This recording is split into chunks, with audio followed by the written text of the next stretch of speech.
we believe that all disruptions emerge from an edge, right? And those edges can be technological edges like AI is today, but they could also be demographic edges, young people, or geographic edges, Asia, and that's kind of what got me out here. By paying attention to these edges, we get to understand how the world's evolving. And we get to frame the world in a way that is understandable when looking at these edges, and that's what you take to boards and CEOs, which is where I spend most of my time, to help them understand how the world's changing and what they should do about it.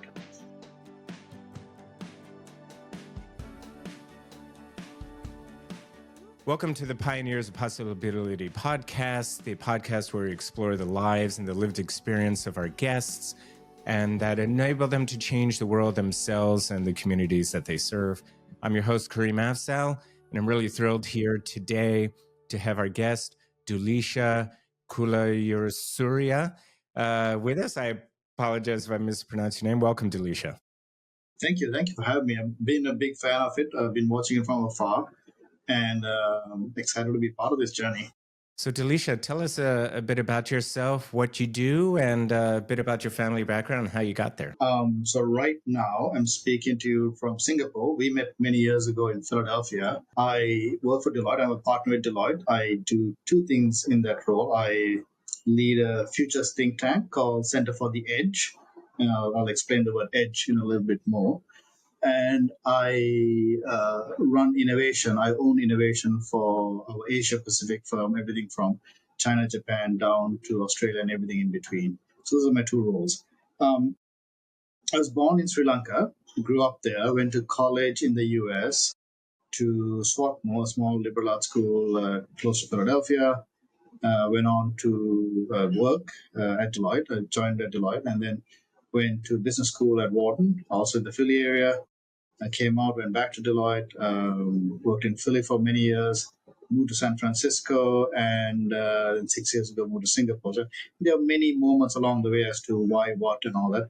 But in reality, lots of circumstance. Things happen along the way, and you make choices. Most of them were, to the best of our knowledge, whatever we could do.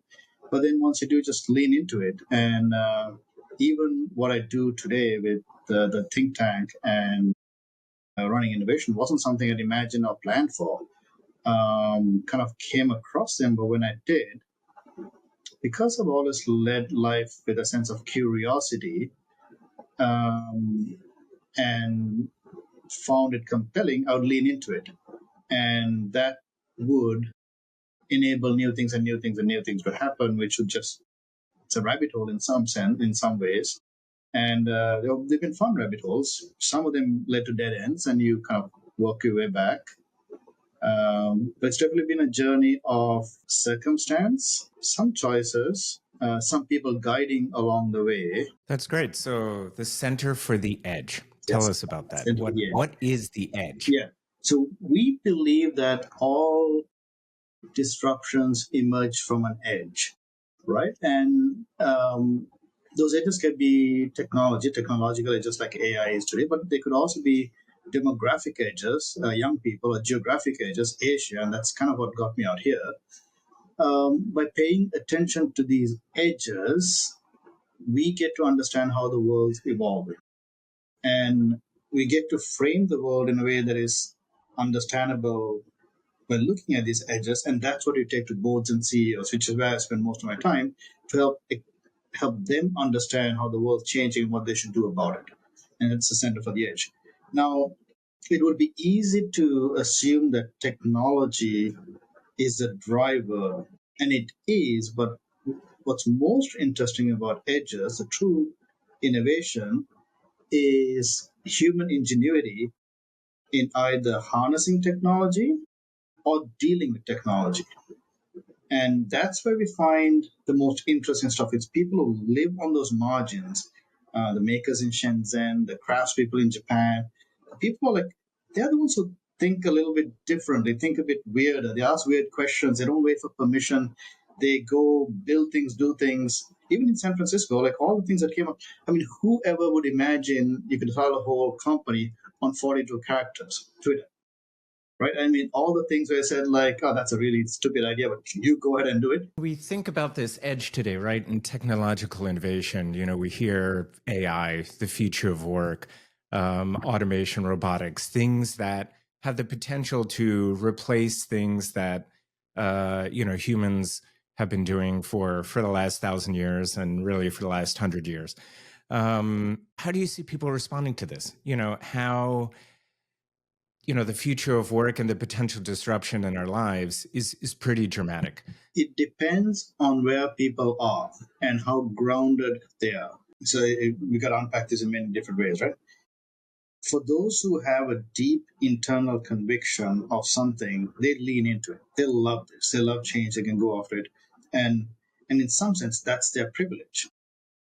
Fortunately, I mean, people who have more wealth, who have more network strength, who have parents like who have a safety net, have more capacity to lean into new things. But sometimes it's a mindset, right? For others who are on their back foot where they can't afford to lose, they can't afford to fail, or they just they've never been given the opportunity to try something new, they are afraid of change. So they hold on to what they have and try to protect it as much as they can because it's all that they know and they can't imagine a world outside of it. So we are going to test a lot of people's capabilities. Some will lean in, many will resist, but few will have a choice because technology is going to disrupt. And I think the faster we can get comfortable with trying, testing, creating, and finding our path and finding a way, the better it is going to be for all. But it's going to be everyone's singular journey. And we're going to see like collective pockets of it as it comes up where like there's going to be sorts of people who feel really excited about it and sorts of people who feel really left behind in all this. We have listeners from throughout the world. And in my view, and what I've experienced, that Asia Pacific's perspective on innovation and how technology can transform their lives and their businesses or their organizations and communities is far different than, say, somebody in San Francisco. So maybe you could give a bit of perspective on a highlight from the region that has enabled a business or a community to really transform itself. So the region is Using huge, right? I innovation. mean, what is it? More than half the people in the world live in Asia. So it's a very big region. It's quite a bit of range. This would be similar to try and describe all of the US in a sentence. It looked like quite different from big cities to small towns and all of that. But let me give a few highlights and where is it? In terms of growth and fire in the belly and driving, at top speed, I'd say India and China. Those two nations are, I mean, collectively, once again, they're huge nations, the two most populous nations in the world. And you can break each of them down into cities, towns, and different mindsets, all that. But like those are the big ones that are driving. Vietnam's another one like that. Japan, everyone is kind of considering like has been, but there's some beautiful, amazing stuff going on in Japan as well. You got Korea, you got Taiwan also. So these are kind of that, and you got Singapore. So you got these Asian tigers and all that. Then you get the less known, less heard about, but also growing at rapid pace, Indonesia, Malaysia, Thailand, Vietnam, the whole Southeast Asian countries. And then you got Australia, New Zealand. So it's quite a bit of range. And that's part of the privilege of being in this part of the world is to see and learn from all of these different places. But let's focus on maybe some of the places that are caught in the current geopolitics. China's absolutely amazing and it's completely misunderstood, like the way we're treating it, right? Innovation is not a zero sum game. That's such an outdated perspective. Most breakthroughs come from us working together. The world has evolved so much by the creativity and ingenuity of the US and kind of the boundary pushing ideas fitting with the capabilities and the manufacturing capabilities of China. Right? Combining those two things together. And this is the same with different combinations. That's how we've grown. And with the problems we are facing, and we will be facing, the shared problems of climate, loneliness, aging, AI ethics, these are not things you can solve individually. It is not something where you need to be a winner or there's a loser. It's truly about collaboration. China doesn't innovate in a straight line, it innovates in loops. It's the speed of what they do, In right? loops. Loops, right? Okay. They go from idea, mind, sketch, component, product in months. What would normally take us years, they do in days, weeks, months, much, much faster. And essentially innovating in loops, not in a straight line. They're not waiting for a trajectory, just do, right?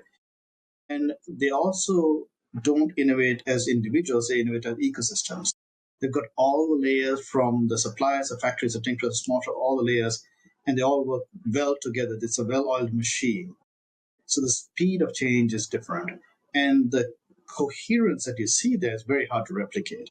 It's like the rest of the world trying to replicate Silicon Valley.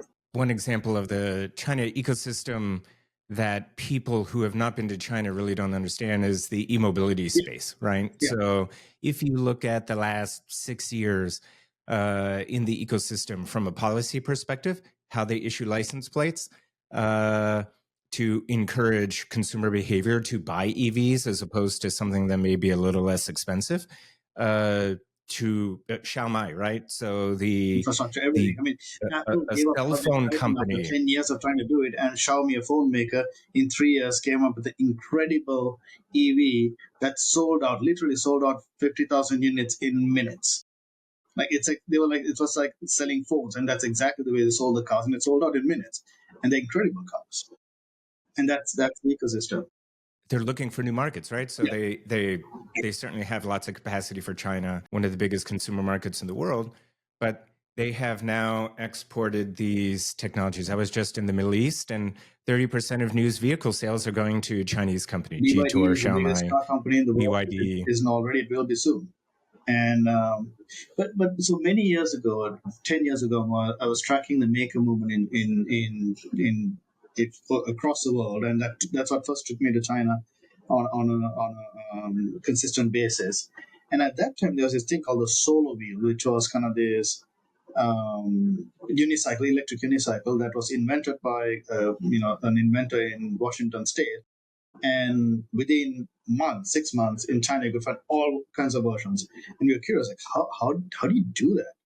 And so when the next trip I went to China, I went and visited and actually went to one of the factories that was making all these things. And it's a small factory, but 2, 3 times the size of the room. On one line, they're making iPads and like whatever, tablets. Another line, they're making these unicycles. And I'm like, how do you do that? So the way I went to the US, I saw this thing, I brought it back, and they took it apart and looked at all the parts, and this is where it comes together. He called his other brothers from the factories, like all those small factories. One guy could do the electronics, one guy could do the plastic molding, another one could do the software, another one could do the batteries, and within a week they had a working prototype. By the time we met them, they were on the third version. It's like 3 months in, right? And they just could prototype very, very quickly. And this wasn't just reverse engineering and copying. Every single cycle, they did it better, better, better. So what they had over there was much better than what they started off with. This is called the Shanzai, right? The copycats. But in reality, copying is a very different cultural context. I'm going to give you a book about this one, but the Chinese copying is different. So if you think of calligraphy, the people who are the best are the ones who can copy it the best, the ones who can repeat the strokes of the master as best as possible. And in the 1800s, there was this thing where the Chinese emperors were bringing these Victorian clocks from like Europe, and then the local people would try to copy it, and you became a master when you could do that. So they don't think of copying as stealing; they think it as a form of honoring and pride. And it's a very different perspective when you think of it that way. But it's because it's also a collective thing. They're not holding on to anything along the way. They'll allow for other people to copy it as well. So it's a very different culture. So we get many things wrong about China, but I really encourage people to go visit because it's an incredible culture. People are incredibly generous, and we can learn a lot from them. I've been to China, I think 53 times. And for people who haven't been there, it's almost impossible to describe, number one, the hospitality, but also that ingenuity, that desire to outperform yourself, outperform the market in each iteration or each loop, as you said, of your innovation. My day job is hydrogen, right? They are the leaders in hydrogen too, at scale. They are absolutely the leaders in hydrogen. That's a different podcast. So that's a podcast by itself. They have more hydrogen mobility vehicles than the rest of the world combined in a much shorter amount of time, Yeah. right? So in a fraction of the time. One of the very common themes that I hear from, you could say, the Anglo-Western technology producing world is we're going to lose. Someone is going to be a loser in sort of this technology space. What, in your opinion, is the world getting wrong about winners, losers, and collaboration as we all look to innovation to help transform society, human ills, human progress? It's sad. It goes back to the whole thing, the zero sum game of winners and losers. In some ways, it gives you a common enemy. It gives you a drive to try and be better than someone else. But it's very limiting. Like I mentioned before, the problems that we as humanity are going to be facing around climate, kind of AI, and what we do around loneliness, around aging, all those things are shared across all of humanity. The only way we will be able to solve them will be by collaborating, not by competing. Now, competition is good in some ways because it gets you to drive you to do more, right? But we could do so much more if we work together rather than compete. Like you could be competing to do better, but not competing against each other in a kind of winner loser thing. It's to me, it's a sad state that we've come down to that. Plus side of that, where I think it's going to be good, is that there's a lot of emergence on the edges of communities ignoring the geopolitics. And it started off the digital nomads, but now it's kind of what Balaji Srinivasan is doing with this network states, essentially saying that if a community of people believe in this, you could come together as a state because you'll have enough power. So they're digitally connecting on rails outside of things, on blockchain rails and all that stuff, to innovate and ignoring complete all of the other stuff that's kind of in the mainstream of good, bad, us, and them. So it is good to see that as an emergence. It is still led by a set of very Western leaders. I'd like to see more diversity in that. But you can see on the edges that not everyone is accepting this idea of us and them and the difference. And there are communities who I think are going to push boundaries and are going to get to solutions faster by working with each other. I appreciate that. You had an experience in Shenzhen at MakerCon. So you were in one of your writings, you were talking about you were looking for a component, but you had a group of people helping to make sure that worked. They could have just easily have sold you a transistor and let you be on your way to make sure it didn't work. But I think that culture is indicative of sort of the broader ecosystem in China, and I would say broader Asia as well. It is when you find faith in humanity again, right? The little things that you find faith in humanity again. We went Bay, which are the big electronics market. Literally, each tiny little store is doing one component: one for batteries, one for LEDs, one for transformers. And my son was crafting a lightsaber, so we need batteries, LEDs, and all that. And so we're going to each place, unique place, and they could have just showed the roll and say, hey, this 5 meters sold, but they measured to make sure it's exactly right. They tested each one, each place of the LEDs. Then he was saying, well, I need to do it run on 5 volts and 3 volts. And they were talking through what it could work or what couldn't work. And then they walked us to the guy who sold batteries. And then we spent a bunch of time there making sure that the batteries are the right kind, but also testing each one to make sure it did work for size and fit and everything. And then they walked us down to the guy who sold transformers. These are step down transformers. So they were tweaking everything to make sure it got to the right. So we spent, it felt like a half an hour, two of them, testing with the testers, testing the voltmeters to make sure every single thing worked. Now, they've never seen us before. They'll never see us again. We were literally there for an afternoon, and they know it, we know it. But there was a sense of a pride of doing the right thing. That they have pride in their work and pride in what they're doing.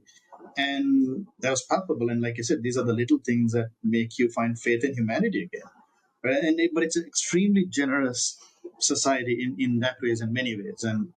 And yeah, that was definitely something that was heartwarming. I need to make it out to MakerCon in the coming year just to experience the frenetic energy Yes. of people working at the edge and working on the next part of technology. I want to go to another area there, Japan. Oh, yeah. So, one of the toughest places in the world to do business.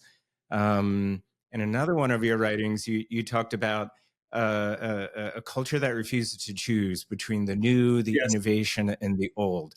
Tell us about your experience. I mean, not just mine, it's one of the favorite places for most people to travel for all of the contradictions that it has. I remember watch hours and hours of anime at this point because of my kids and like all that culture and the otaku culture and it's all these contradictions of every kind. But there are a few things that stand out, right?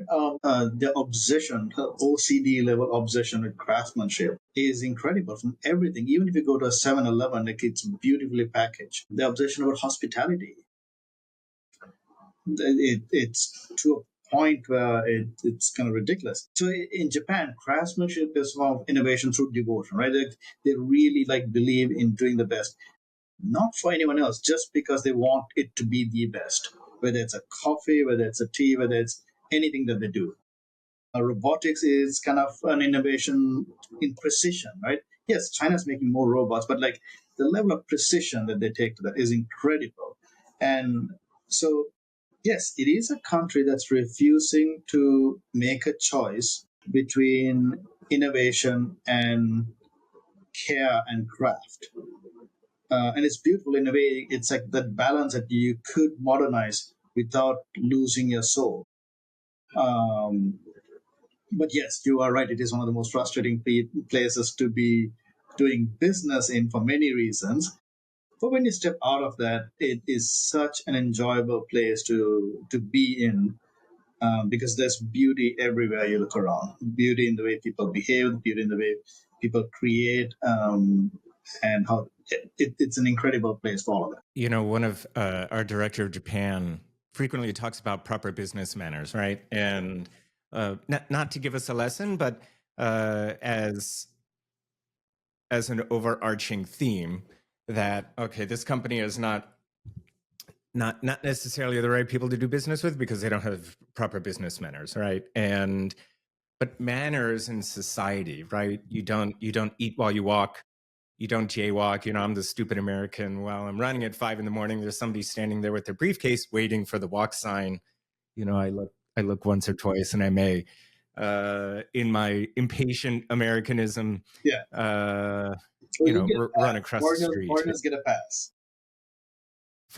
Foreigners get a pass, but we have to be mindful Yes. of society because when we are mindful, we get reciprocal treatment back, right? So they appreciate that we took that effort. Facing issues with over tourism, like Europe is in some ways as well, and you see signs that you never saw before on essentially how to behave, and say walk on the right, do this, don't do that, like things that they didn't have that are always unsaid and known.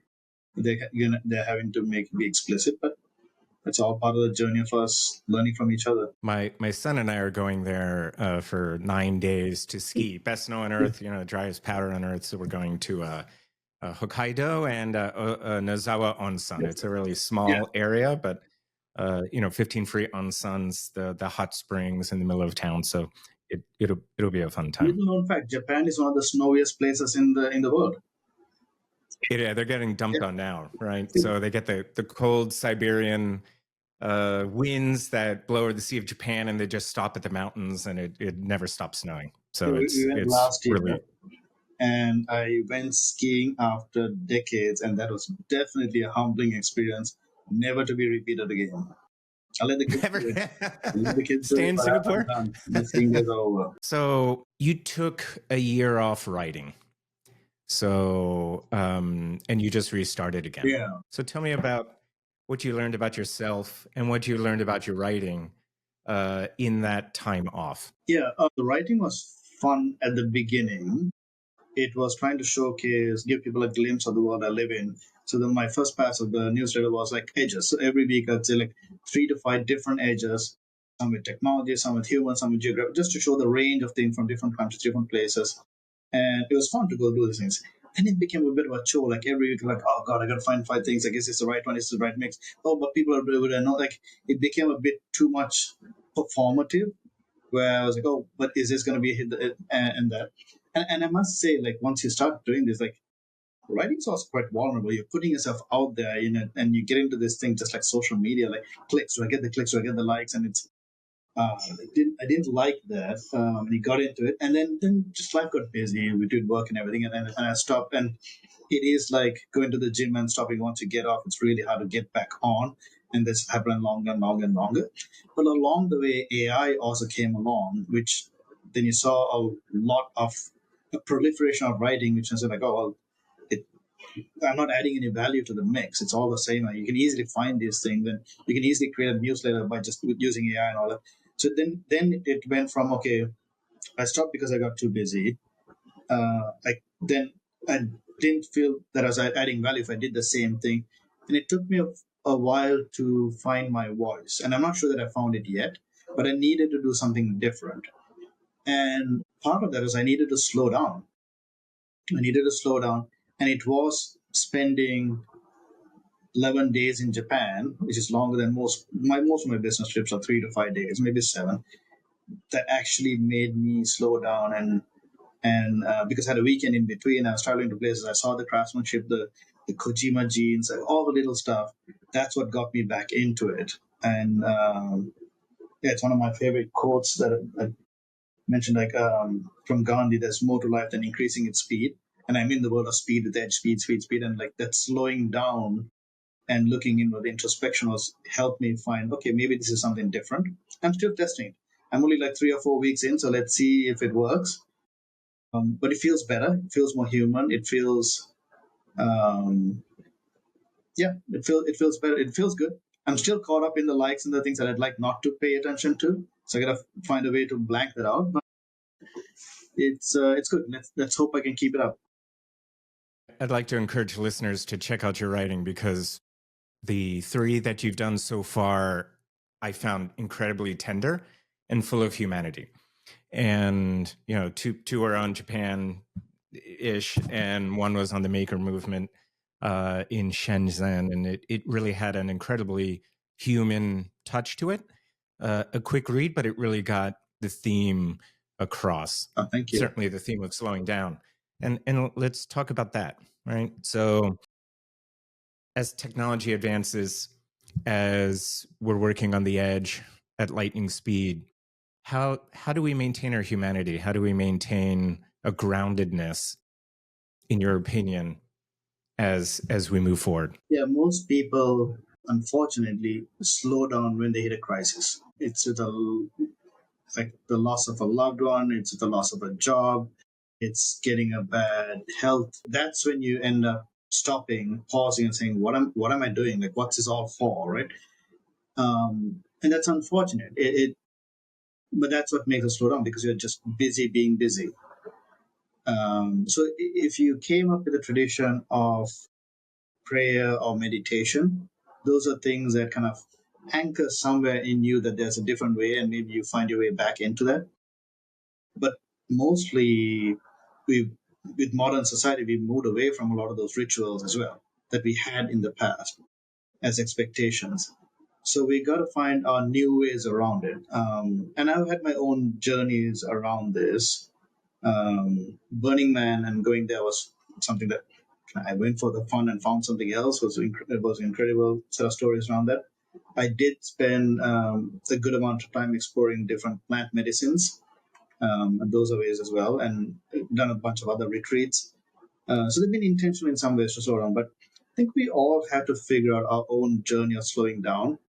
And what I wish upon everyone is that the impetus to do so doesn't come out of a crisis, to do it before it comes to a crisis, and that we learn as much, if not more, from looking inwards as looking outwards. And that gets you grounded, right? We wrote a paper on this a long time ago called Roots and Shoots, Unlocking Human Potential, and that in order to grow and evolve, You need shoots that like the leaves that catch the sunlight, and like you need to explore and learn new things. If not, you get ossified. Or you also need roots to be grounded. And if you aren't grounded, the first time you get hit with some bad weather, you topple over, right? So you need to be grounded as well. So you need practices that are both roots and shoots in order to progress and to grow. If we could get into some of the stories, anything. Yeah, so we talked yesterday about Burning Man. So, and most people, when they think about Burning Man, they think about, the rave experience. It's a big wild party. You can't rent a car and go there, those types of things. But what we talked about yesterday was a culture of giving. So tell me about your experience It there is a with that, wild and experience. tell our You think listeners it is about that. all of that, but it is more. And one of the things my friend says, you might go there for the party, but you always come out with something more. And I did go there actually more than the party. I was curious about so many things about it because I had friends who've been going for years, and it took me a decade from knowing it to get there for just life circumstances. Just it's a commitment to get there. It isn't always easy, but it was a profound experience, and the profound experience was the depth of humanity. And for that week, people really believe the 10 principles. And one of those principles was it's radical inclusion, but it's also radical like gifting. It's a gift economy. It's not an exchange economy. Everyone brings everything to be self-reliant. You bring everything to keep yourself alive, but you also bring something to give to others. And the act of giving is a very heart-opening activity. Right? It's something that really like opens you up and connects you to everyone else. And so every camp, every person has something to give. You just walk up to something and they're like, hey, what do you want a drink? You want some food? You want something? Or they'll give you like a necklace, whatever it is that they give, or they'll give you a hug. It doesn't have to be a physical object. It doesn't have to be material. They'll give a smile. They'll read your tarot cards, whatever it is, right? Anything, any skill that you have. And that, when you spend a week with people who are all giving, who are all thinking about everyone else and not about themselves, you are profoundly impacted by it. And what came out of it for me, you come back and you're like, oh, why can't we do this forever? Why doesn't normal like feel be like this? Well, for one reason, it's 1 week, so everyone's in their best behavior and doing this for a week. It's not life, which has all of its ups and downs and everything else. But you could do little things. So I started a series of little projects to try and bring that feeling to our everyday lives. Like we talked through some of this. One was in those days, is about 15, 16 years ago. There's a movement that started in the Midwest with a little library. We basically take a box, you weatherproof it, you put it outside and put some books in there for others to use, right? And that's an act of giving. And so I put up the very first little library in San Francisco outside our house. And people ask me, well, what if someone steals the books? And I'm like, well, you can't steal it. You've already given it away. When it's given away, there's nothing to steal. It's already given away, right? But the idea is you're walking past, you see this thing, and it just stops you and like, wait, there's some books. It's saying, okay, well, I can take that. It'll say it's free little library. Just take what you want. If you need, put something back, and it just changes your mindset immediately. Oh wow, that's cool. That's different, and it opens up something. Similarly, we live on a hill in San Francisco, and I built initially a 16-foot heart out of like a just metal tubing and put LEDs around it. And then the second version was 32 feet, huge, because I went up on the hill on the other side and it wasn't big enough. I would light it up every night. And so if you look out of your window in the middle of the night, you'll just see a big giant heart floating out there. Just for a moment to stop whatever it is that you're thinking of and just to pause and to see something different. And then I started carrying around $2 bills. $2 bills are legal tender in the US. People don't know what, but because of its rarity, it becomes something you talk about and you keep because you don't use it because it's the $2 bill, right? And so I'd write quotes like the one I said with Gandhi, like there's more to life than increasing its speed, and give that. And then years later, I meet my friends, and they still have that $2 bill in their wallet and they keep it with them, right? So these are the little things that I found that came from there, and they're all acts of slowing down, of pausing, and seeing the world differently, and connecting, and realizing that we're all connected to each other. Delisha, I really appreciate that. And these small acts of kindness that you're doing, that others doing, it pushes us closer together that we could make better progress along the edges. And, I think one of the things that I hope my listeners take out of this is that these small acts of kindness can really make transformative impact on those we interact with and on the work that we're doing to push humanity and solve our ills, whether it's climate change, aging, loneliness, uh, whatever that may be.